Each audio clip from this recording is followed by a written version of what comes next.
6.5%, was it? Is that what the current odds are of the Stanley Cup? Well, and if you look at the round-by-round progression, the Stanley Cup favorite is the Vancouver Canucks. Like, what a time to be alive! Talking you through every goalie controversy, scoring slump, and draft lottery bust, this is the C4 Podcast on CanucksHockeyBlog.com. Here they are, the best starting lineup we could afford under the salary cap. Chris, Matt, Anna, and Adam. Welcome to another episode of the C4 Canucks Hockey Podcast, brought to you by CanucksHockeyBlog.com and the Full Press Coverage Network. I am Chris at Lightforce, joined virtually as always by Anna Forsyth at AForsyth03. Anna, obviously the brains of the operation. How you doing there, Anna?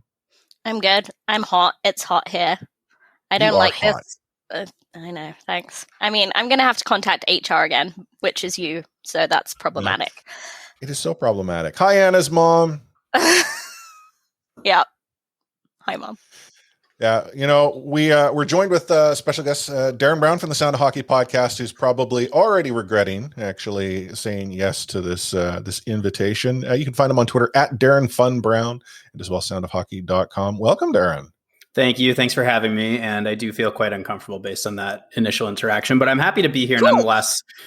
Just keep your advances, to each other. Don't keep them to me, and we're good. But no, I really appreciate you all having me on. I've been sick for a couple of days. We were supposed to record this a couple of days ago, and you were very flexible in rescheduling. So I really, really appreciate it. And sorry for the last minute bail a couple of days ago, but really appreciate it.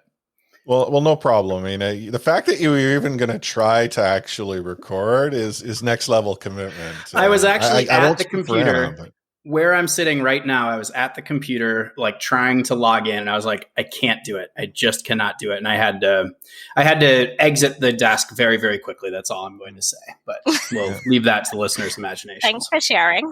Yeah, pleasure. All right. So now we have to involve HR again, but yeah. Right. Don't worry. It's me. We're here and it's all clear. All right, cool. But no, you're joining us to talk a little bit about the fact that you are one of these many Seattle Kraken fans that haven't always been Seattle Kraken fans, and it seems that you all got together and decided to fire up a blog and a podcast. So we're going to talk a little bit about that. Yep. Obviously, we're going to get into the Seattle Kraken and their fortuitous development as an expansion team, which in the modern era means you get to go to the Stanley Cup playoffs in your first season. Yeah, not like the old era where it takes forever. But before we do all of that, I already told you I was going to ask this question. Why are you Darren Fun Brown? Because is there unfun Browns out there and you're just trying to differentiate? Like, what's the story between your Twitter handle? Not that I know of, but the story, it actually goes back to like junior high school kind of a thing. Actually, do you guys call it junior high in Canada? What do you call it? I mean, I don't know Canadian high school either, so. Okay. So the answer is depending on where you are. Yes. Okay. So junior high school, for some reason I used to put my middle initial, which is actually F. I would put that on all my like assignments in school. And I don't know where I came up with this, but I was kind of a class clown kind of a kid. And like, if anybody ever asked me what the F stood for, I always said it stood for fun. And when I was in high school, but I was also a good student. Like I got pretty good grades. And when I was in high school, we had parent-teacher conferences. I always had good conferences because I was, like I said, I was a good student. I participated. I made a lot of jokes, but I participated. So the teachers usually liked me. There was one chemistry teacher who really did not like me. And it wasn't really my fault, but I had two friends that sat directly behind me, and they would always talk to me. And so they'd talk the whole class. And the second that they talked to me, I'd turn around and say something back to them. And when I turned around, I'd get in trouble. And it was like every single day. And I wasn't even the one initiating it, right? But so on my conference slip, like you had to fill out like an evaluation before the conferences, I wrote that my name was Darren Fun Brown on the conference slip. And my dad came home from the conference and he was like, well, Darren Fun Brown, we're going to have a talk. And I was like, oh. So then that nickname kind of stuck amongst like my family and my close friends over the years because that was like the only bad conference I ever had. And I was like, wow. It was because of the Darren Fun Brown that I'm in trouble. He's like, no, it's not that. It's much more. I'm like, oh, okay. So anyway, that's where that originates from. And so I've stuck with it all these years on the old Twitter machine, which is a miserable place to be. Oh, yeah. I was going to say that we used to have a co-host who had an F for a middle initial. I actually don't know if it's legitimately. So some backstory here. Our listeners will know Adam, FOC, Adam Ovenel Carter, F was the middle initial, former host Matt Lee, used to introduce him. The F stands for Francis. Adam never corrected Matt, but the way Matt delivered it has me doubting it's Francis. I don't know. He has the most Irish name, so I am willing to bet that it is Francis. It sounds pretty Catholic. Well, and that's the thing. If it was anyone other than Matt constantly saying it, the F stands for Francis, I would not question this. It's just, it became such a thing. Like, I don't go and, introduce myself, Christopher G. Golden, the G stands for Greg. Like, it would be true. You introduce yourself as Light Force. I don't think you have a leg to stand on here. I'm the only sensible one. Yeah, I couldn't even tell you the story where Light Force came from. I think it has to do, because I'm old enough to remember, bulletin board days when you had to, dial in with this thing called a modem and it tied up a phone line. Yeah. Yeah. But I'm not fun. I am far from fun. I'm the most unfun. Anywho, let's get on the show. We'll dive into Rewind. Okay, so we alluded to it at the top of the show here, Darren, but I understand you have not been a born and bred Seattle Kraken fan. Well, I don't think there are any unless they're under 2 years old. Yeah, that would be kind of strange, just having a premonition that Seattle were going to get a team. Right.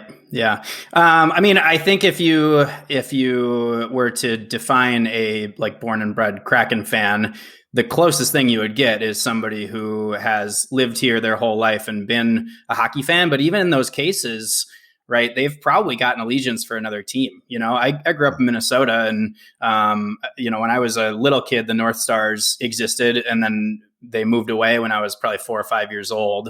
And I do remember marching around the house chanting "Norm Green sucks" because he was the owner that moved them away. I think he might. Is he still the owner of the Dallas? He's still around with the Stars. No, it's actually a developer hotel owner up in Vancouver. Oh, lost out on buying the Canucks, ended up buying the Dallas Stars. Got it. Okay. I feel like I still hear his name every now and then. But anyway, Minnesota fans didn't like him very much. But the point is, when I was growing up, throughout my formative years, we didn't have an NHL hockey team. So even in Minnesota, you kind of clamored for whatever you could find. For me, it was college hockey. So I followed the Minnesota Gophers really closely. But, you just kind of pick an NHL team. For some reason, I was kind of a fan of the Rangers because they'd had that 94 Cup win. And I thought that they were fun to watch.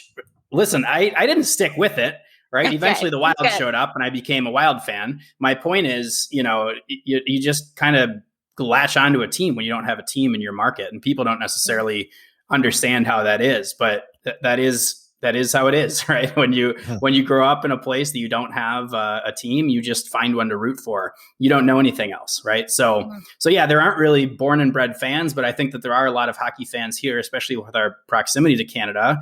And there's so many different teams up and down the coast here. And frankly, there's a lot of people in Seattle now, and I've only lived here for 5 years, but there's a lot of people in Seattle now who have moved here from other places. So they probably bring some allegiances with them. That's just the nature of how this city is. Yeah. The Minnesota Wild relationship, who was their rival for you? Well, it depends on the period of time. We really hated the Canucks actually for a while. And that's sort of what I was getting to, is that this question comes up within our listener community in C4 Discord. Do the Wild still consider the Canucks a rival? Yeah. And that's more Canucks fans trying to suggest that it's the case. But. Well, I think it's more the idea that we don't think about Minnesota at all. Yeah, I was just going to say, is the feeling mutual? If I were to say yes, I would guess it's not. And I think a big part of that is that the Northwest Division doesn't exist anymore, right? I mean, they used to play each other so much, which they don't anymore. And they had some really intense battles in the playoffs.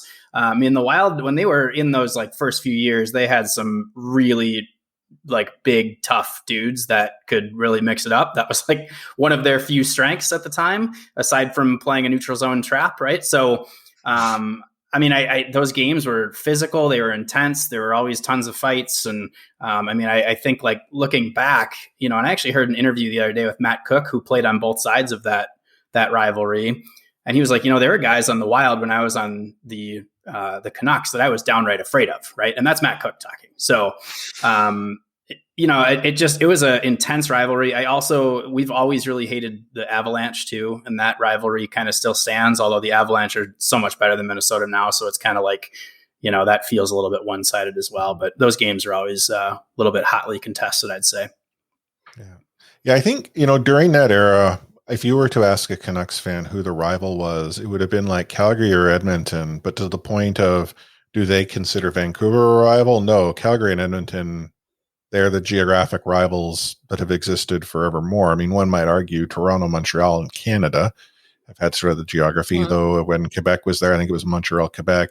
Ottawa has never really played into the mix. So I just, when it comes to rivalry, I'm just so excited that there's now a team just south of us that when we can go and travel again, which may or may not be a possibility in the near future, will potentially be a regional rival. Lots of emotion and animosity, as opposed to, getting beaten by the Avs how many ever seasons straight, getting beaten by the Blackhawks how many ever seasons straight, getting beaten by the Kings. Like, if there's the Vancouver Canucks conundrum, it's they get beaten by teams, and that's then the rival. And then we start counting, like Boston we've won like I don't know how many games of the Stanley Cup, like game 11. Yeah, I think Canucks are ahead, but I don't think Boston's counting that series anymore. What are you talking about? They're not? Yeah, weird. Yeah. But growing up a Wild fan, you find yourself into Seattle, and I'm curious, like, how did you get connected with John and Andy, and then like how did this come to be? Yeah, good question. I should share a little bit about the backstory of the website and the podcast that we run. So the website started with John, who he's been on your podcast before. So if listeners are religious about listening to every episode, they've probably heard him. But John Barr, he was the kind of the grassroots leader of the movement to bring hockey to Seattle. And he was, for a long time, he was running this blog, just a kind of a basic WordPress blog that was called NHL2 Seattle.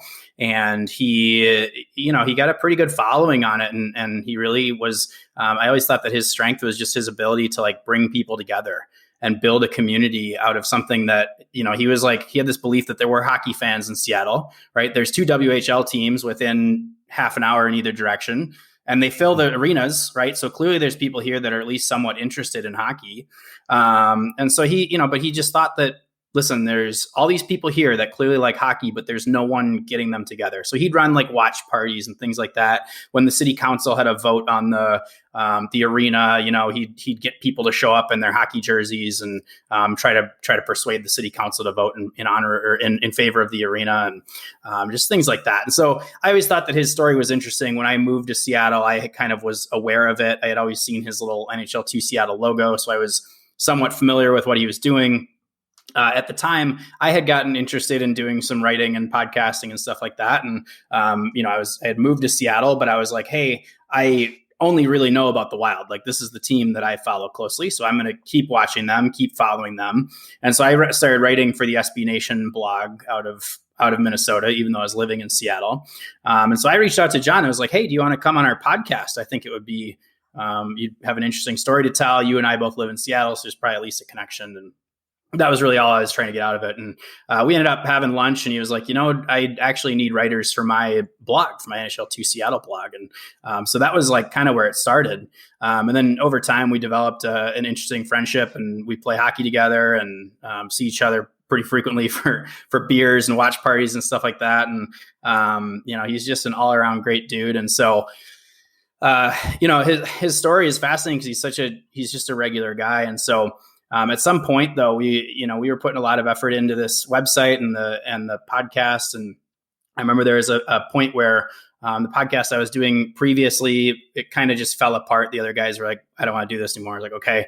But I had at least learned how to do it. So I was like, hey, John, do you want to try to do this podcast now? He's like, well, I mean, I don't know. It's a lot of time and bandwidth. And I'm like, well, I know what goes into it at least. So I will take this on. I'll do that. All you have to do is show up and talk. And then we can use your following to try to build the brand a little bit. And so that's kind of how it's gone. And it's been pretty successful, I think. I mean, considering how niche we are, because there is no actual hockey team here yet. And we've been talking about it for 3 years, but we have a decent little following of people that show up and listen every week. And seem to really enjoy it. So it's been a lot of fun. Now we also realized at some point that being called NHL 2 Seattle just didn't really make sense. So we took the branding of the podcast, which was always Sound of Hockey, and turned that into soundofhockey.com. So and that's where we are. So we're continuing to build. I think we have a decent relationship with the Kraken, which is exciting. And so that's where we're at.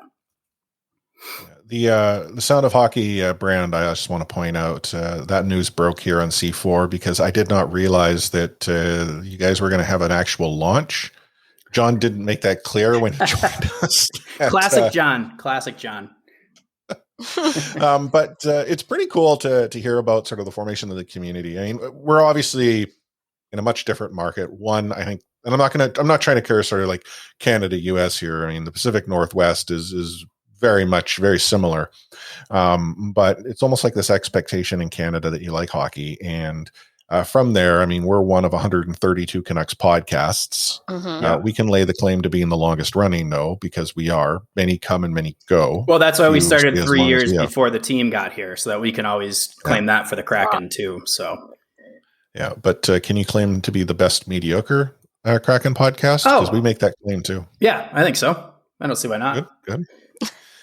But the one thing I must admit I find really cool is the fact that you're saying you have a really good relationship with the Kraken.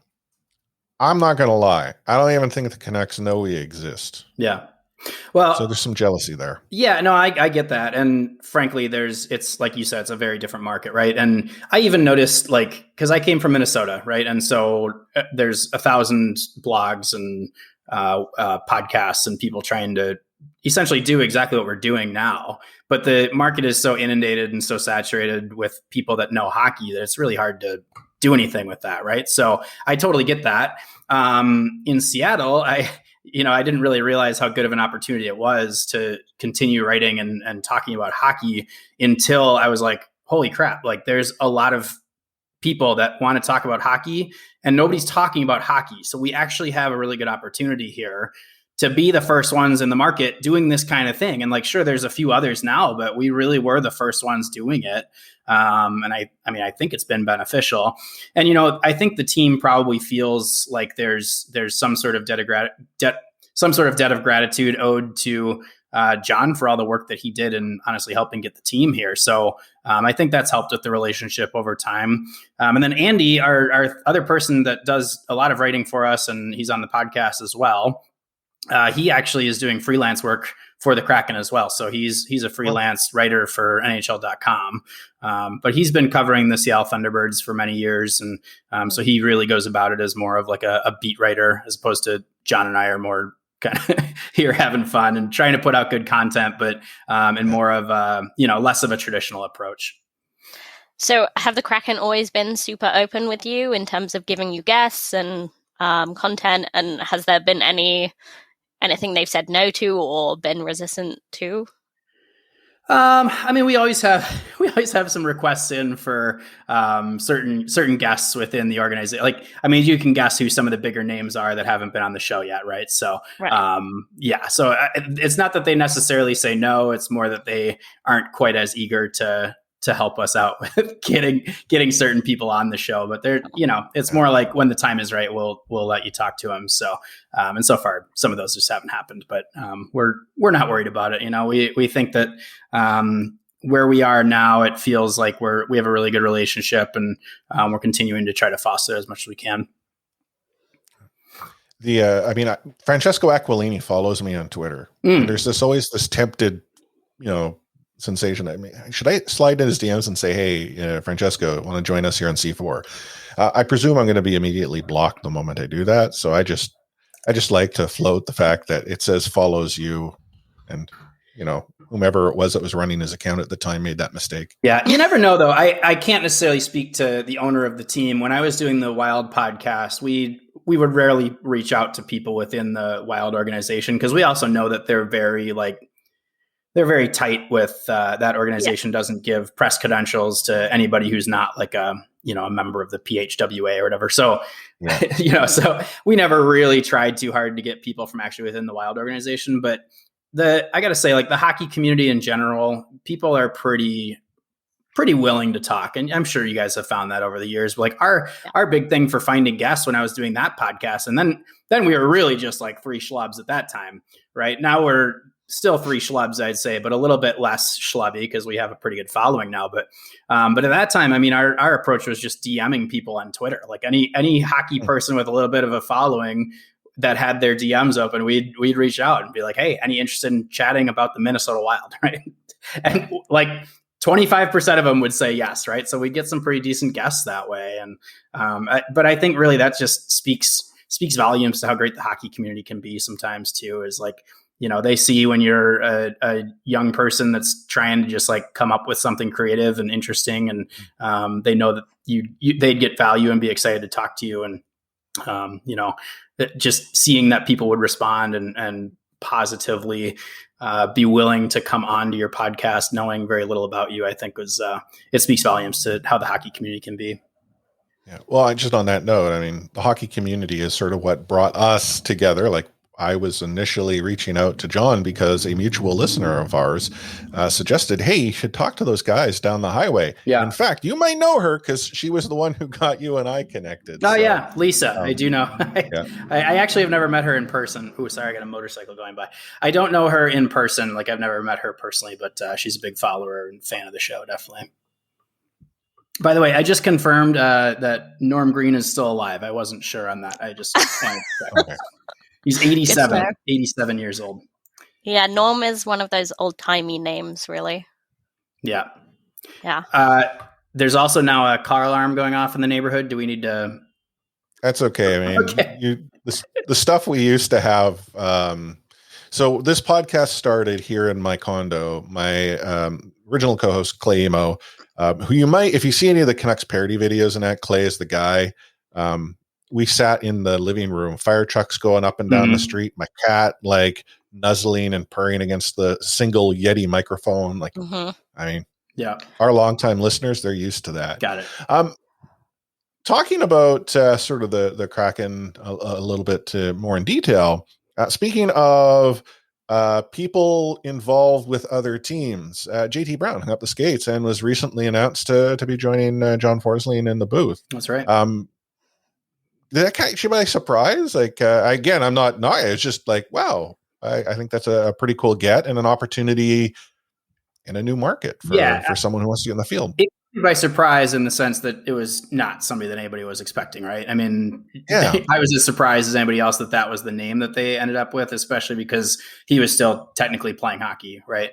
But I think like the hire is just, it's so in line with their whole mentality and their whole approach to this whole thing. And, you know, like I was very much of the mindset that like once they got John Forsland, who is a very traditional hockey person in a lot of ways, you know, if you know what I mean there, like it felt like they were definitely going to go for somebody who was going to fit more of that inclusive hockey is for everybody approach. And who represents that better than JT Brown, who has been so outspoken on all of these social justice issues, even before last year. You know, he was at the forefront of all of it. And not only that, but I love how he kind of speaks to a younger audience in a way, because he's got this following on Twitch. Like he's like a semi-pro video game player on the side, you know? So I just think it's such a cool thing. And nobody was expecting that particular hire, but as soon as they came out with that, I was like, yep, that's perfect. That's exactly like what I expected them to go with here,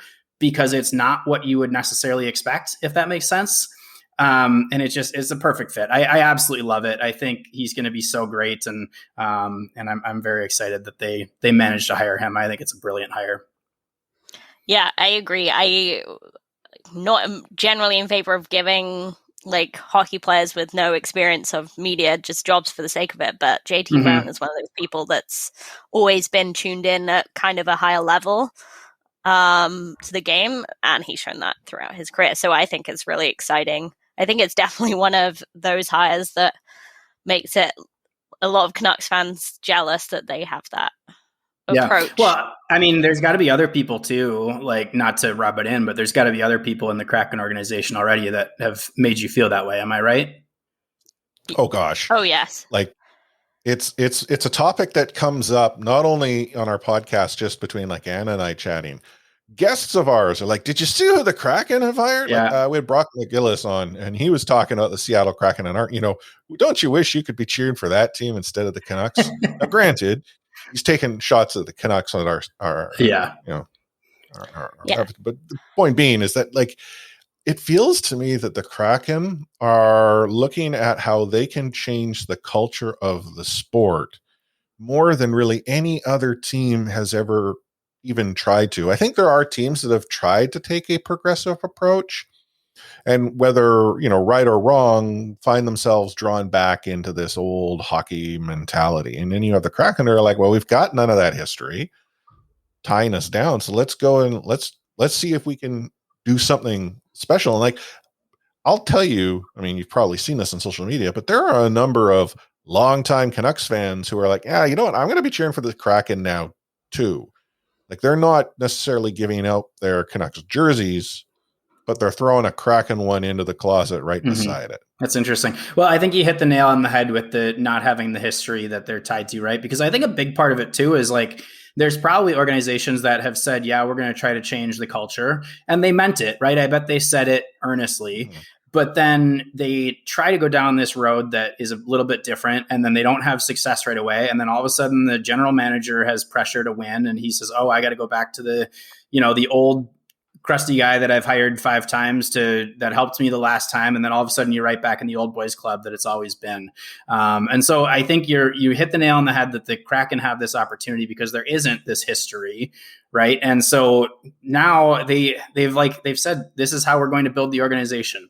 We're going to do it differently. If we're going to rebuild hockey, this is how we would do it. And they're not just saying that, they're actually doing it, right? You look at the people that they've hired, and it's just like, I mean, even going back to Cami Granato, right? They hired Cami Granato long ago. And, I think at the time she was considered the first pro scout in the NHL, a female. And I'm just like, how is that even possible? Like, how has there from our backyard, like the Granatos, they live here. Kind of scared that Ray's going to move now. Well, yeah, I mean, I just, it's things like that where it feels like it shouldn't be groundbreaking, right? At this stage in the game, it shouldn't be groundbreaking to hire a female into a role like that. And yet, for whatever reason, and I think the Kraken recognize that. They're like, these are things that we should have done as a hockey culture and as a sport decades ago. Right. And I think they see those things like, okay, here's an opportunity where we can do this. Right. Everett Fitzhugh, right. He's considered the first Black radio commentator, I think. And he was like the only Black commentator in all of hockey, like professional hockey. It's like, well, how is that possible? Right. And Todd Leiweke found him. He's like, this is the guy. He is the guy to come in here because he's an opportunity to, to provide some more representation for a part of the community that doesn't get it, right? And like even John and Andy and I, right? Like we try so hard to be so inclusive on our show, but then we look at each other and we're like, well, we're 3 white guys, right? Like how much can we really, provide that inclusive environment? And the only thing that you can really do is just try to just continue to push and, just little by little show that, hey, yes, we do actually believe that hockey is for everyone as much as the NHL says that. And the Kraken, what's so incredible is that like, not only do they say it, but then they go out and do these things like, okay, they mean it. And they literally want to change hockey culture. And they're doing it with their actions, which is pretty cool. Yeah, I think that's just, you really nailed it there because it's about doing the work, right? Because I think Canucks, give them credit, they are trying very hard with truth and reconciliation this year especially, and they're trying very hard with mental health.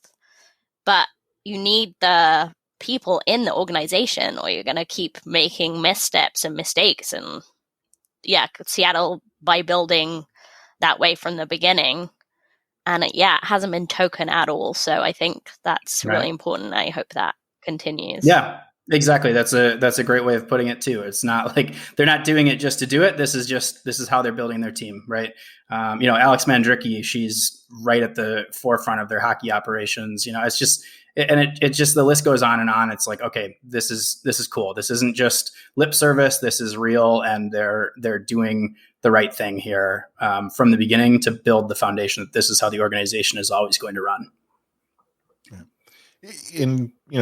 To sort of piggyback off what you and Anna have said. I mean, it's not performative. It is truly almost a brand that they're wishing to establish from day one, a culture. And by challenging these norms, I truly hope that the Seattle Kraken can help push teams forward. Like, I do give the Vancouver Canucks credit for some of their mental health initiatives, the fact that they are trying to focus on truth and reconciliation here in Canada with our Indigenous rights and issues at play. But for every step forward that they try to make, I'm not going to say taking a step backward, but they almost got like one foot stuck in the mud behind them. It is such a slow slog. And there are also, I think, those within the organization that are just comfortable with the way it's always been. Yeah. Like, the way it's been is fine, is it not? And they're not really as maybe open to taking a chance. Is everything that Seattle's going to do and probably put into play, work as well as they had hoped? No plan ever goes perfect, but I'm inspired to see what they're doing. And I think that's what's most important, is to inspire other fans and those who might not be fans, but potentially will become fans because of everything they're doing within the league. So yes, To answer that earlier question, gosh darn it, am I a little bit jealous? Yeah. And by the way, I got a little worked up there. So, I hope that was okay to be worked up, but I'm very impressed. I mean, you said it's inspiring to see what they're doing. Be passionate about. Good. You said it's inspiring to see what they're doing. I couldn't agree more. I think it's really cool. And for somebody like me who's a transplant, right, to get myself behind a team when I've been so diehard for another team, to get myself behind a new team is like something that I'm actually having to wrap my head around.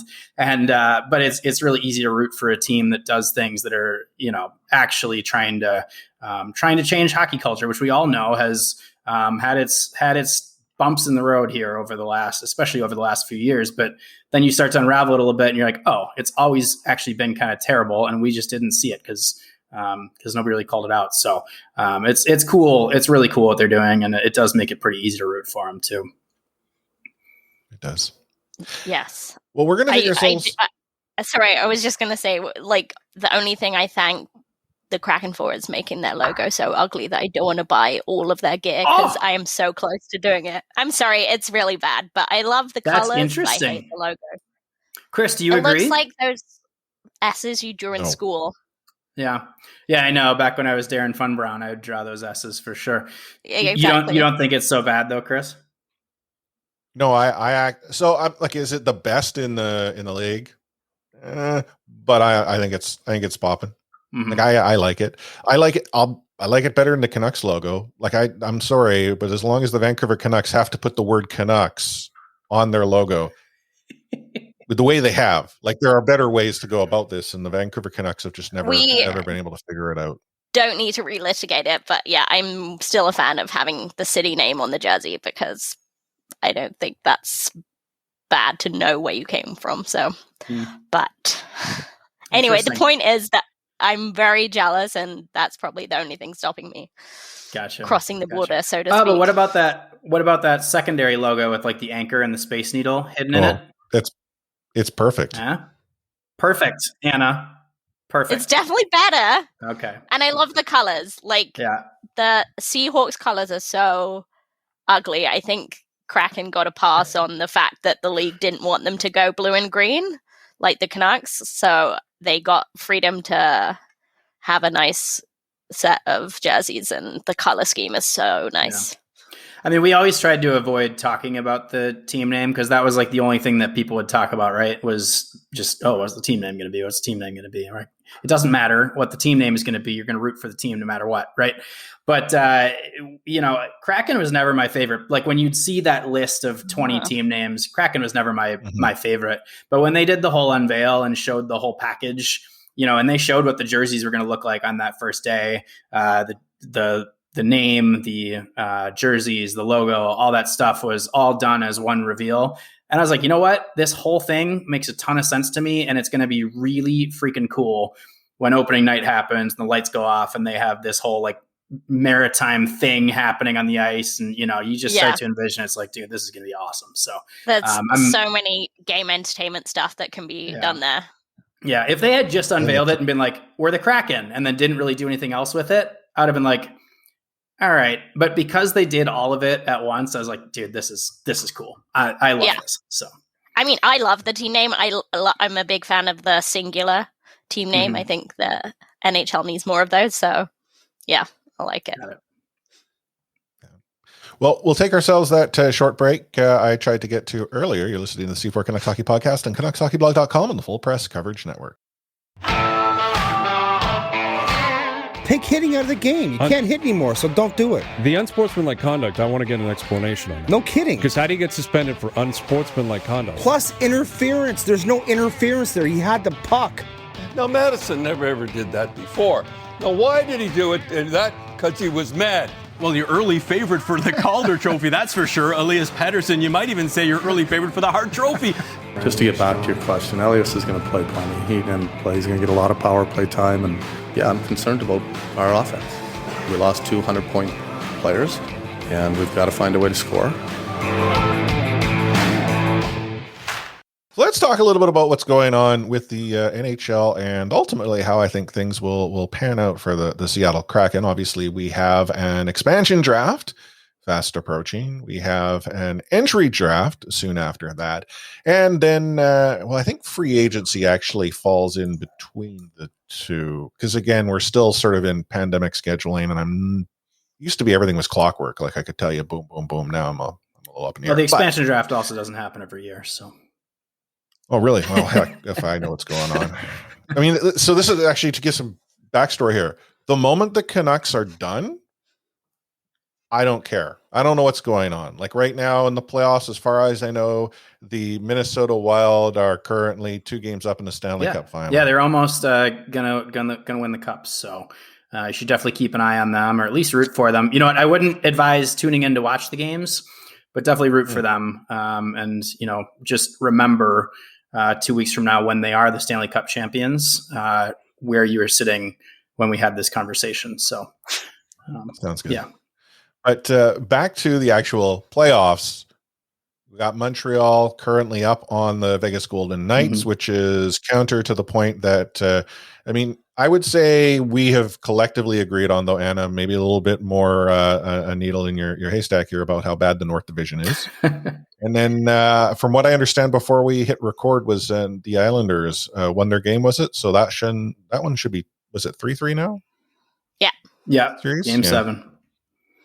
Yeah. So, the playoffs so far, first of all, thoughts, and 2, any surprises that you see? Is Montreal really this good team? I personally think it has everything to do with, Tyler Toffoli, because that's what Canucks fans, for the most part, think. Yeah, that's got to be the narrative there, right? But, one of the things that I found really interesting is the point of Carey Price is on this massive contract, right? And all these other teams have built these groups of forwards and defensemen and not really given the big contract to the goalie. And I think it's that's always been a thorn in the side of Montreal in a way, is that they gave Price that massive contract. If he never really gets into the promised land, right, you've really kind of missed an opportunity there. And now he's finally proving them right. So isn't that just fascinating that sure enough, a goalie can have that kind of impact. I think obviously Montreal is the surprise. In answer to your question, somebody had to come out of the North, and I think most people probably thought it was going to be Toronto. But the fact that Montreal not only got out, but then has continued to have success beyond getting out of the North Division and getting over the border into the United States when nobody else is allowed to do that, it speaks volumes to the fact that they. Maybe they're not the best team, but they seem to be understanding how to play in the playoffs, and they're 2 different games. You look at how their season went, and early on they were hot, and then they really weren't. And then Claude Julien got fired, and then they started to get a little bit better again. And then playoffs hit, and they caught on fire. So obviously they're the surprise. I think people continue to be surprised by the Islanders, which I don't know why we continue to be surprised by the Islanders, because I think they went to the conference finals last year, if I'm not mistaken. And then the Avalanche too, the fact that like everyone picked the Avalanche to win the cup. I certainly did. And you look at their roster and you're like, man, they are just so stacked from top to bottom. And so for me, I think the biggest surprise of the whole playoffs so far has been them not getting deeper than the second round again. So that to me is really, really the shocker so far. Yeah, I agree. think I had Avs Lightning. Yeah, I mean, I think I did too, and I think I had the Avs losing because the Western Conference can't have nice things. But yeah, I mean, Montreal, of course, is the biggest shock. But I think I kind of agree with you that the playoffs are a different beast. I don't think this necessarily proves anything about the North Division being actually good. Like, Montreal playing the game they have to play. They are heavily relying on Price. They're springing their forwards, scoring a lot on the breakaway. And they're being super effective with it. I really hope they can get past the Knights. I'm not sure if they have the staying power, but yeah, it's fun to see. But yeah, I don't think it necessarily proves anything about the regular season. I mean, from the North Division, right? Like, is it that North Division is good, or is it that, because everyone's like, well, look at the there's nobody that's like really running away with it. There's nobody with like really that high of points values. Even Toronto, who's supposed to be the best team, didn't win by that much. But really, is it that there actually was a little bit of parity in the North that people didn't really realize was there? I mean, you guys tell me this: why did Vancouver suck so bad this year? Because I thought they looked pretty good last year. See, part of the problem was that the front office was in line with your thoughts and didn't realize that at best, a status quo offseason did not in turn improve the team. Arguably, the team got worse in the offseason. Yeah. I mean, yeah. And this is not knocking the contracts that you see Calgary sign, where they sign every former Vancouver Canuck they could get their hands on, except for Foley. But you had Markstrom, who ultimately got the Vancouver Canucks to the playoffs and got them as deep as he did. Yes, Vegas almost got Demco'd, but it was on the back of Markstrom that made that happen. Yeah. You had a blue line that was just, at best, something stitched together with duct tape and baling wire, but it was Chris Tanev who was the duct tape. Yeah. You had what we would call Jags, just another guy or just a guy. And we had, Vancouver has lots of them, but the ones that you actually need, the ones that get you good value, those fourth liners who provide low contract, Vancouver Canucks had a few, one of which was Josh Levo. And like all of these pieces at play, they all left. So what do we see Vancouver get in return? Nate Schmidt, well, it was a decent pickup, but unfortunately the glue guy that you had, Tanev, who, I know we hear good in the room far too often, but Tanev was this sort of elder statesman that younger players looked up to, and you knew you were getting what you were getting with Tanev. You lost that. And that's not knocking Schmidt. He just was never going to provide that. Yeah. You lost offensive production. Like Toffoli leaving the team is probably, I think, the thing that angered most people was that he signed for money that made sense and would have made sense here in Vancouver. Yeah. Because I think we all resigned to him going because we're like, we can't afford him. Yeah. No. Yeah. And then he signed that contract in Montreal, and like, I would say 50% of Canucks fans had their jaws on the ground, and the other 50% were like, well, they can't afford it. Well, yeah. And then JT Miller didn't hit his strides the way he had last season because he was just so hot last season. And then Petey was injured for a quarter of the season. Yeah, I mean, that didn't help. Maybe more. So what are your honest the opinions Vancouver these days on Brock Besser? And before you answer that, no, you know what? Go ahead and answer it. And then I'll tell you my caveat. Go ahead. Well, I think so I was going to say, like, go ahead, Chris. Okay, I was going to say with the Vancouver Canucks, the Vancouver Canucks are a team that is strung together by a lot of what ifs. They've been a what if team for a long time. And the problem is when what if doesn't pan out, it's a domino that knocks the rest down. Okay. But back to sort of the Brock Besser question, Anna. Yeah, that was just very vague. Like, so are you pro Brock? Like, what do you think? Like, no, I wasn't answering Brock. I was actually addressing sort of what the point I was going to I was like, so is he one of the dominoes? Brock. I don't understand where he falls. That was very poetic. But. Okay. Well, here, Brock, I view Brock I grew up in a Canucks era where you had to trade away blue chip players to go in turn build a team. And I feel Brock is that player. I love Brock as a Vancouver Canuck. He's a good kid. I think he can continue to contribute. But then I also look at how, I'm not trying to draw a parallel to the player, but Todd Bertuzzi provided more for the Vancouver Canucks when he was dealt probably than when he was here, even though he was part of an integral line with West Coast Express. Like him being moved is what enabled the Vancouver Canucks to then make what we saw a very good team in sort of the late 2000s into the 2011 run. So I feel Brock can help the Vancouver Canucks acquire the pieces that they need to get to that next level. Interesting. It's very interesting. I don't like that. I mean, I think he's had his struggles, but I think he's back to his best, and he seems to have figured out his game and matured massively this season.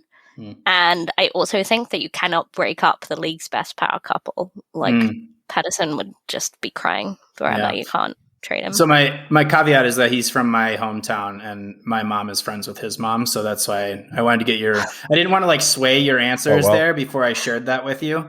There goes any chance Brock joins. No, I don't know him. I don't know him at all. I've never met him, but it seems like he is a pretty good kid, as you said. So yeah. But anyway, that's good that in all, you have a pretty positive opinion of him. I'm certainly a big fan just because of that background. But I look at the Canucks from the outside, and it just, you gave a lot of good insight there. And I think for me, the biggest thing was probably losing Markstrom, right? But I was just like all along, this seemed like such an up and coming roster, and to see him take a big step back last year. But that brings us back to the root of the conversation, right? Was that all that they really took that big of a step backwards, or is the North actually better than people thought it was? I don't know. It's hard to say because you never played anybody outside of Canada, right? And that was the other thing, right? The Montreal comes in to play Vegas, and you're like, well, now there's some mystery, right? It's almost like baseball back in the day when it was like American League and National League hadn't played each other all year.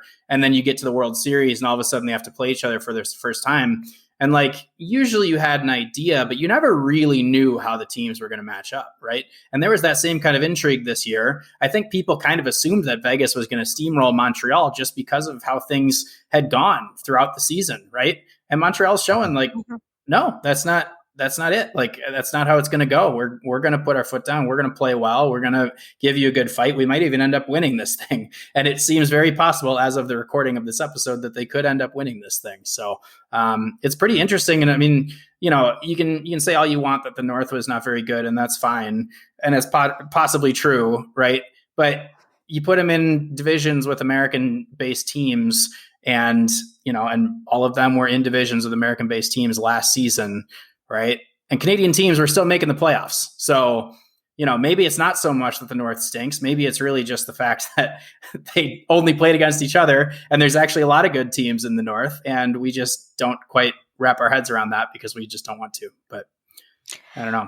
Yeah, I mean, possibly. I do think that the hockey I watched all year and then the hockey I started watching in the playoffs was just like a whole different level of speed and skill. Yeah. But maybe that's just I watch too much. Maybe, but I mean, how much of that is just hockey too, right? And I mean, that's just kind of how it is. And also, like towards the end of the year and in the playoffs, at least in the U.S. based games, you're starting to see fans in the stands too, which definitely has an impact on how the guys play. So, I was wondering about that because like Montreal, the most that they had for any of their games leading up to the Vegas series, I think was like 2,000 fans or a couple hundred fans or something like that. Well, yeah, essentially it was a game 6 against Toronto. I mean, ultimately, the fact that they even had fans in the stands in Montreal was amazing based on sort of the Canadian standard up to that point. Like all of a sudden sort of loosened things, I think, had the spirit of hockey. And then now, I mean, the Canadian government's getting into it where there's only one professional sports team in Canada that can cross the border, and the Habs are it. Yeah, they've probably like passed some special law or something to allow that to happen. But I mean, my point is then they come across the border, right? They're the first Canadian team to do that in a year and a half, to come across the border. And they go into Vegas and it's a completely full building, right? We were very curious to see how that would play out. And I think they've done pretty well playing in Vegas. Yeah. I mean, they've looked good. So Anyway, that's a lot of different topics to touch on there. But back to your original question. I don't think the North is bad. I think the North was fine. So, well, seeing as the Seattle Kraken are going to be picking players, which of the players from the North and specifically Vancouver do you think they're going to grab? Because when we asked John this question, this was back like December of 2020. And he had sort of, walked through a list and how we had said, is it going to be Louis Eriksson? And, we know it won't be. I mean, I don't know if Vancouver can even offer anything to get Louis off the books. Mm-hmm. But we've now had a shortened season at play where one of the players that the Vancouver Canucks may have protected will not be protected, which then opens up the ability to potentially protect a player like Cole Lind, who was a player that, John had alluded to was a potential target. So who do you see the Kraken as possibly having their eyes that's on? tough. I mean, it's so tough because especially the teams where it's like, it's really obvious who, like, oh man, this guy can't get protected, right? Like the Wild, they're a good example, right? Where you're like, oh, I don't think they can protect Matt Dumba. Right. And if they can't protect Matt Dumba, obviously he's the guy that you go for. And if it's not Matt Dumba, then it's obviously Jordan Greenway or it's obviously Carson Soucy or whatever, and you start going down the list. I don't feel like there's that much of a hierarchy with the Canucks. Maybe you guys have a better grasp on it than I do.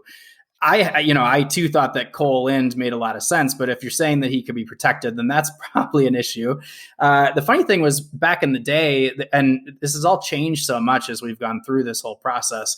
Back in the day, I always thought it was going to be a goalie, right? Because we always assumed that Markstrom was going to get re-signed, and then you're going to have this issue because you had Markstrom and you had Demko and DiPietro coming up too. And, clearly it just made sense that it was going to be a goalie out of Vancouver. Well, Markstrom moves on, so there goes that. In comes Braden Holtby. You're like, oh, well, Braden Holtby, that makes a lot of sense. That's a Marc-Andre Fleury-esque type of person to bring in, right? Kind of later in his career. He's won a cup, right? This makes a ton of sense for it to be Braden Holtby. And then Braden Holtby kind of stunk this year, right? So I don't know. He was good at the end, though. Please take him. He's really expensive.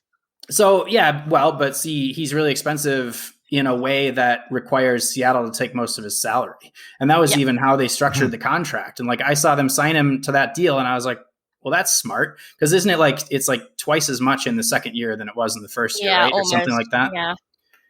Yeah, it's a reasonable cap, but it's a backloaded deal. Yeah. Like you're essentially paying him his contract in the second season. Yeah. So they knew what they were doing with that contract. They're like, we can't give you a no movement clause, but we can promise to pay you the money in the second half of the contract so that it's harder for the Kraken to take you. So, I mean, that's a roundabout way of saying I have no idea who we're going to take from the Canucks, but who do you think would be on? Is there a hierarchy from your view as like who can they just not barely protect that they would prefer to protect? I mean, see the Vancouver. I would suggest Go ahead, Anna. the one that might pop out the end might be Zach McEwen, and that's someone I think he's a big fan favorite. But he's a cheap fourth liner that you might take just a flyer on. Obviously, Madison Bowie was acquired for the sole reason of exposing him, but I don't think he's like that appealing to Seattle, apart from the fact that why not? Yeah. See, I feel that the Vancouver Canucks. I mean, if you had asked this question, and we had it with John on, like there was like, okay, the Canucks are going to lose a decent player, and probably young player, maybe Holtby, but at that point, a decent young player. Now I sort of look at how the Vancouver Canucks played over the course of the season. The change that we saw late in the season where a player who would have been protected is not going to be. I can't imagine the team, throws a protection on him. And it has me wondering if now the Vancouver Canucks just don't go and give Seattle a bunch of players they hope Seattle might take a flyer on. Where I think the biggest risk is you're probably, unless the Vancouver Canucks make a deal, there is going to be a solid NHLer on the blue line left unprotected because of expansion rules. They need to have X number of games played, and yet I feel the contracts are then the anchor. It's good for the Canucks. Yeah, we lost a great player, but thanks for taking this much money off our cap. And if you're Seattle, do you really want to take that type of contract so early? I just feel that Zach might be a player, but I feel that Seattle's essentially taking from Vancouver a depth player, someone they might maybe piece together in a package for someone else or something like that. Like I don't think Vancouver is doing Seattle any favors. I think that's just like what you are going to find, right? This round, there's a few teams that are really up against it. And those are the teams where they're going to try to find their cornerstone players. I think Tampa Bay Lightning is a good example. They're $18 million over the salary cap here in the playoffs. So obviously they're in a world of hurt as far as the salary cap. So can they get 2 of their potentially exposed players to come in, maybe even 3, who knows? And like Tyler Johnson, for example, right? Like everybody talks about Tyler Johnson because he grew up in Spokane, Washington. So was he interested in coming home? Would the Kraken want to bring him home? There's also this thought that maybe he's lost a step. Maybe he's not as good, but I think he's looked pretty freaking good in these playoffs. So if they can get him to come to Seattle, as part of a throw-in deal, right, to keep their filthy tentacles off of somebody else, and who knows, maybe they can. So I think that, the Kraken, I think they have a good opportunity with some teams to find some cornerstone players. I don't see the Canucks as one of those teams, right? I see the Canucks bringing them, like you said, a depth player, and that's what you're going to find for most teams. And it's funny because we go through these expansion draft like mock drafts where we were trying to put together the teams that we would pick based on who's available. It's like, that's not actually how it's going to go though. They're not going to just pick 30 players and that's going to be their team. That's just not how it works, right? Like you look back at the Vegas, like how many of the guys that Vegas actually picked in the expansion draft were on their roster? It's like, it's not that many. So clearly like all of this is kind of moot and it could be that we end up taking somebody on an expiring contract or something like that, and you never know what's going to happen. And so much of it depends too on like how they're building the team. Like, do they need another defenseman, like another depth defenseman? Maybe not, maybe not as much as a depth forward. So all of that is going to come into play. And it's just not something that people even think about in these situations either. Cause they're like, oh, well, he's the best player, right? Like that's the one that I would want in this situation, but that doesn't always make sense. Mm-hmm. So there's so many angles. It's hard to even surmise who they're going to go for. Do you think there would be an appetite? Because I mean, it's no surprise the Vancouver Canucks are in a tough spot when it comes to the cap. A couple bad contracts, Luongo's contract still in the books. There's a need for Vancouver to find some room, especially when you've got Hughes and Pettersson's deals eating up a good chunk of what they have. If you're Seattle, do you think there is an appetite that you would go to the Canucks and say, hey, you know what, we're gonna do you a favor. We want some picks here. Give us some stuff. We saw Vegas do that to an extent that we'll never see it again in the NHL because unfortunately Vegas was, George McPhee was able to go and pull the wool over far too many people's eyes. But if you're the Vancouver Canucks, you might have an appetite to go, okay, you know what, we're going to have to pay to get out of our problem and what we're going to pay as prospects. And I don't have faith in this front office to not say, hey, you know what? This is a great idea. Thanks. Those picks aren't good for us. Spoken like a true fan. See, this is why you say things like this. This is why Hakalini is not going to come on the podcast, right? But. True. Yeah, making enemies. But I mean, even then, like, it depends if you're talking about prospects or picks, because picks. Well, I think it's picks. I don't think we have many prospects in the system. Like, Jack Rathbone would be our best prospect, and he now plays for the club. Like, we don't have a great depth there. Yeah, I mean, to answer your question, though, Chris, I think absolutely there would be desire for it. I know I saw a tweet from, I think it was Pierre LeBrun, that said that the asking price for anything like that is quite high, right? If you're trying to shed salary, that's fine. The Kraken are willing to work with you, but they're going to ask a pretty steep price for it. So yes, I think there's an appetite for it, but I also think that they're going to get more than a fair deal from whoever they're making that trade with.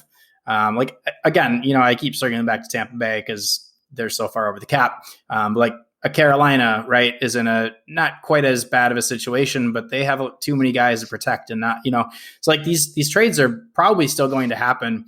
And one thing that doesn't get talked about much is the fact that the salary cap didn't go up like everybody expected it to, right? And it's not going up for years. So teams that thought that they were well positioned to handle the expansion draft are not going to be able to handle it as well as I think they thought they could maybe a year or two ago.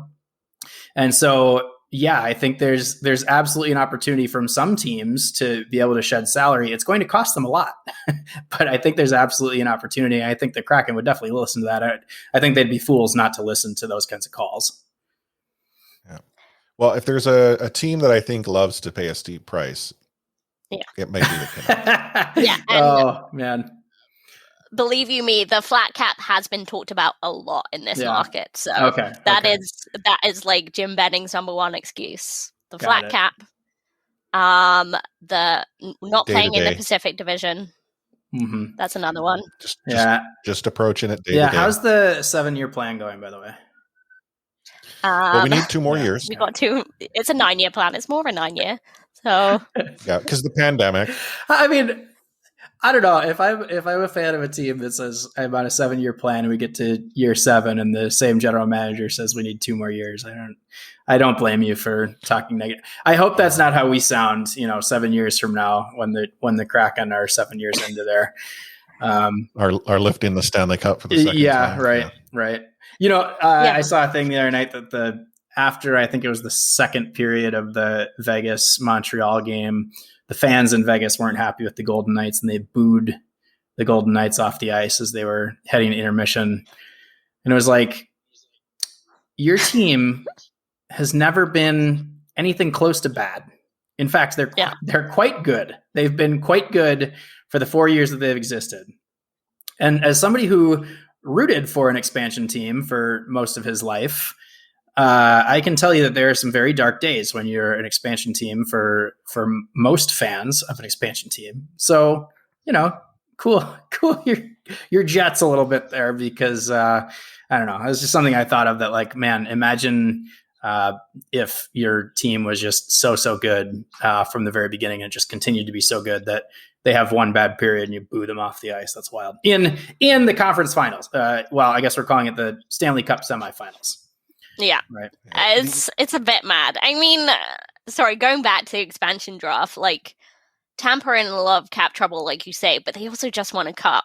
They could win another one this year. Like, if I was a fan of Tampa, I'd be like, okay, we lost one of our better players to an expansion team where we just won 2 cups in a row. That's worth it. And that's the price you pay to being in cap trouble, right? But if you pay that price and you win the Stanley Cup, then it's all worth it. So I mean, that's what everybody's trying to do, right? You get yourself into cap trouble and you say, all right, we have 3 years here or 4 years, whatever, where we can potentially win the Stanley Cup. And then after that, it's probably going to fall apart. So at some point, and they have some really good players under contract for a while. So their window could stay open for a while. But, the supporting pieces, they have to decide which ones they can part with, and they have to part with pieces, right? They can't not. So, or they could sneakily have one of their higher contract guys just miss the whole season so that he doesn't count against the salary cap. And, he wasn't fit to play. It's not their fault. The other option is getting to cap trouble by signing Louis Eriksson to a $6 million deal and see if that helps you win a cup. Yeah. That's just 2 routes. Either way, that's interesting. Well, could get Zach Parise or Ryan Suter on a $98 million deal for 13 years. But it's neither here nor there. You know what? I look at it this way. As long as the player doesn't put on a Vancouver jersey, there's nothing to worry about salary cap, especially when it comes to recapture. Right.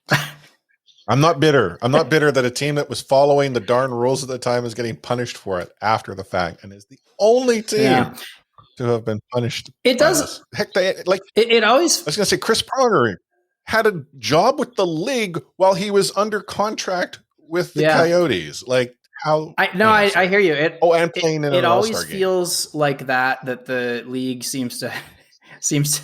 I've said this on our podcast another number of times that sometimes it feels like the league is making up rules as it goes, and it definitely like picks teams to rule in favor of. I think sometimes, like, think about how many breaks the Chicago Blackhawks have gotten over the years on salary cap issues. Like it's like, well, is that really the right decision? Like, would you have made that decision if it were a different team? And it's hard to say, but They always seem to the really great teams always seem to figure it out, don't they? Yeah, find a way. Honestly, I was listening to your recent episode and I had completely forgotten about Jonathan Taves until you brought him up. Like, did we ever find out what was wrong with him? No, but I wondered, I don't know at all. I'm totally guessing here, but I wondered if it was a thing where he maybe got COVID. I don't know. And like because, who was a Stalock, for example, Alex Stalock had like a heart condition associated with COVID, and he didn't end up playing, I don't think, all season. Right. And, so I wondered, right, if it was something to do with that. And he was like, well, I'm not going to risk my health. So I'm going to just be out all season. Right. And I kind of wondered if there was a similar situation with Kucherov, right? Where he was like, but all the reporters are like, no, this isn't how it was. He actually had to recover for the whole season. Right.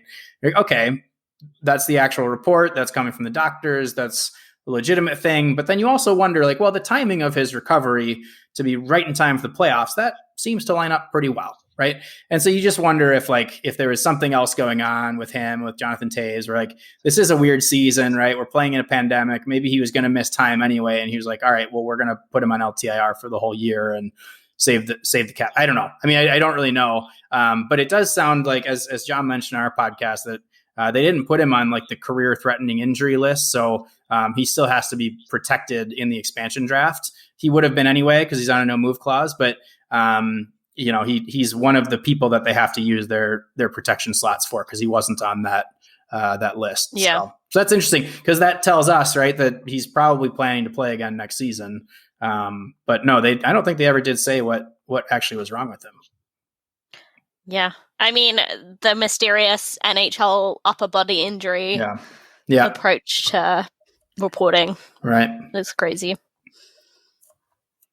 I think he had capsularitis. Could be that, yeah. Well, that's definitely what Marion Hossa had. How long you been sitting on that one? For only 5 minutes. Only 5 minutes. As we sort of look to wrap things up on the rundown. So Anna, I'm gonna have to throw this to you. You wrote Darren's mascot tweet. So I'm presuming it was something I must have missed and you saw, and based on the look of Darren here, he doesn't trying to remember tweeting about a mascot recently. I don't know.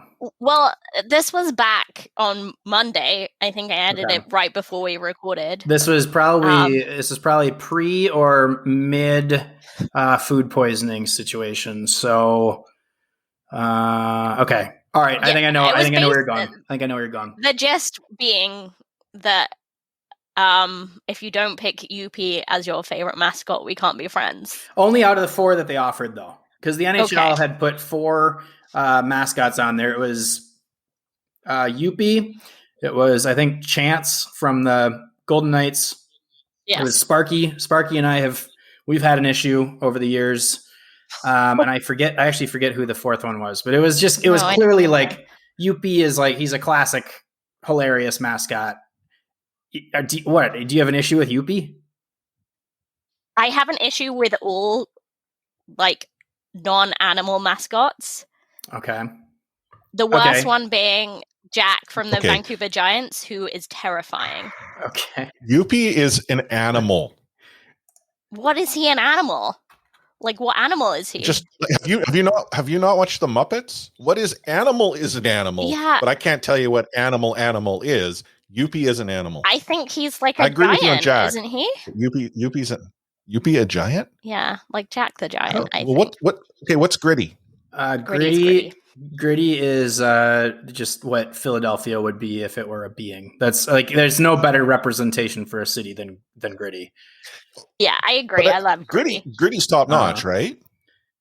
Right. So like, I feel like UP and Gritty are on sort of the same sort of spectrum of, if we're going to classify animal, not animal, I think they're both animals. And no one else will get this because it was a British TV show when I was a kid called Banana Splits. But they used to terrify the life out of me. And I think UP looks too similar to them. And I think like vaguely human scares me. I think the reason that Gritty was such a hit is because he was like so bad, he was good. You know? Yeah, totally. And I think UP is kind of in that vein where you're just like, wow, look at that. This is just And I do kind of think he's a human, though. Like, I think Yuppie is a human, but he's like a very sloppy, funny human, right? So I got nothing, I have nothing. And, Jack from the Vancouver Giants, I had never seen him before. I mean, I don't think he's that creepy. He's got sleepy eyes. They did this Valentine's video where he had like a date with a lady mascot. Okay. And it was just like so alarming. Interesting. Yeah. I don't know. I feel like I could go through every mascot in the league and I could tell you that's a good mascot. That's a good mascot. That's a good mascot. That's a bad mascot. But I couldn't tell you why on any of them. Like I would have to really think about it hard to understand the reasoning. But like I look at Yuppie, great mascot. Chance, not a fan of Chance at all. Sparky, I don't really get why he's a dragon, number one. And number two, I saw him have a backfire of a t-shirt cannon when I was at an Islanders game many years ago, and he lost all respect for me in that moment. So it's things like that where I'm like, you have some sort of reason that you think he's a good or a bad mascot. And I don't know, for Yuppie, I just see him and I think good mascot. So it's just how it is. Where's Finn? Sorry? Where's Finn fall into this? I think Finn's a good mascot. I like Finn. I think that's cool. I'm kind of a killer whale fan though too. Like I think they're pretty incredible animals. So I think Finn has a mouth that flops up and down, right?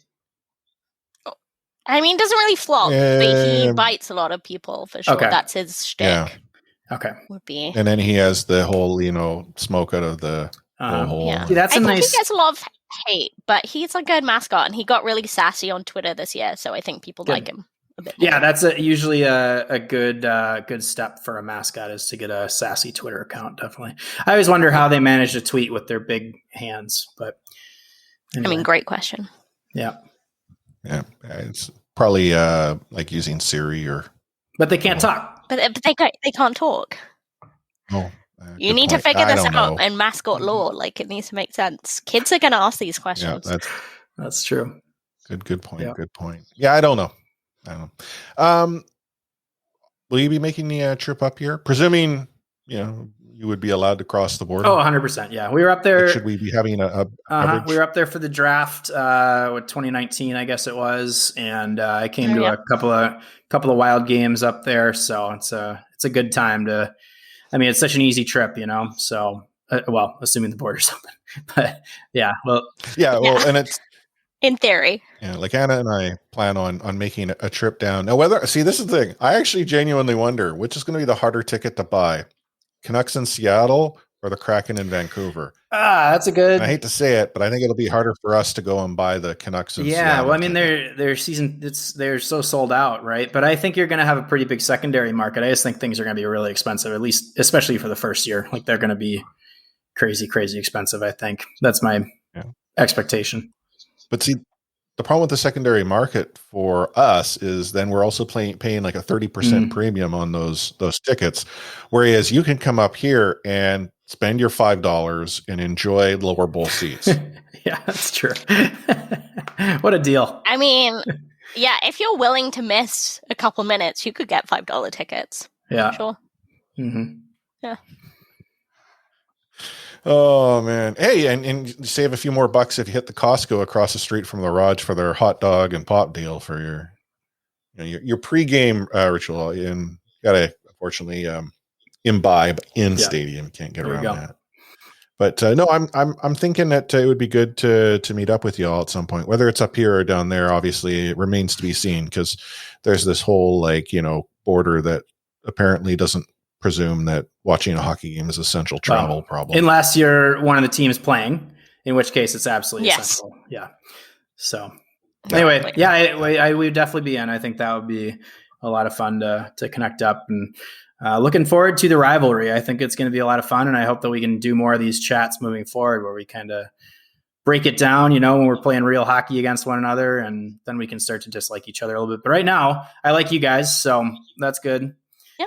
That's good. Really appreciate you having me on. Of course. No, I appreciate you taking us up on the opportunity. And again, shout out to Lisa for helping make the connection. I know she'll be listening to this episode and has probably been awaiting you to join us. In fact, she's probably one of the few people that understood why our episode did not air earlier this week as it was intended. Sorry, everybody. That was on me. The inside scoop. Yeah. Yeah. But we normally do. Any final words you want to share with all of our listeners? No. Well, actually, yes. I was going to say no, but yes. You can follow me on Twitter at Darren Fun Brown, as we discussed. Do check out soundofhockey.com. We've been putting up a lot of new content pretty much every day. I think 5 or 6 days a week we're putting up new stuff. So and definitely, subscribe to our podcast, Sound of Hockey, and we put a lot of work into it and have a lot of fun doing it. So, and I promise we don't just talk about the Kraken, we talk about the league as a whole. So you don't have to just listen to Kraken news. We talk about other stuff too, college hockey, junior hockey, all that stuff. So swing on by if you're at all interested. We'd be happy to have you. Just make sure if you do listen to C4 that you don't stop listening to C4 to listen. Yeah, to well, obviously, we're not trying to steal people from you here. Yeah. Although, I don't know if they fully change allegiances on teams, though, which it sounds like some people are interested in doing. Oh yeah, I get that. Then not really much you can do about that. But no, that's true. That's true. Awesome. Well, as Darren said, you can find him at soundhockey.com and on Twitter at Darren Fun Brown. As far as the podcast is concerned, if you've reached this point, you enjoyed what you listened to and you don't yet subscribe, hit that subscribe button. We're in every podcatcher out there. And if we're not in one, let me know and I'll fix that.